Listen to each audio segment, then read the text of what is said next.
बिस्मिल्लाहिर्रहमानिर्रहीम। अस्सलाम वालेकुम। एमबी न्यूज़ के डिस्ट्रिक्ट बुलेटिन के साथ मैं हूं नुज़हत नूर। बुलेटिन का बाकायदा आगाज कर लेंगे और सबसे पहले खबर शामिल करेंगे हरीपुर से ज़ीशान जावेद की रिपोर्ट के मुताबिक, जहां पर government girls higher secondary school में आतिश ज़दगी का वाक़या पेश आया है। Government girls higher secondary school Sirikot में आग लग गई, जिसने पूरे स्कूल को अपनी लपेट में ले लिया।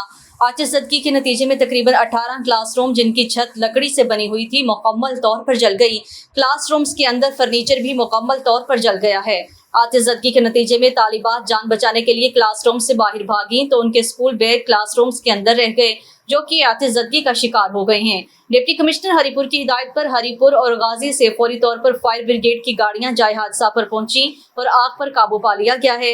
महकमा तालीम के जराये के मुताबिक आतिश ज़दगी के वाक़े के दौरान तकरीबन 500 तालिबात स्कूल में मौजूद थी, जिन्हें बाहिफाजत निकाल लिया गया है। हादसे की इत्तला मिलते ही डिप्टी कमिश्नर हरीपुर खान मोहम्मद और डिस्ट्रिक्ट एजुकेशन ऑफिसर हरीपुर शगुफ्ता जबीन मौका पर पहुंच गए और इमदादी सरगर्मियों की निगरानी की।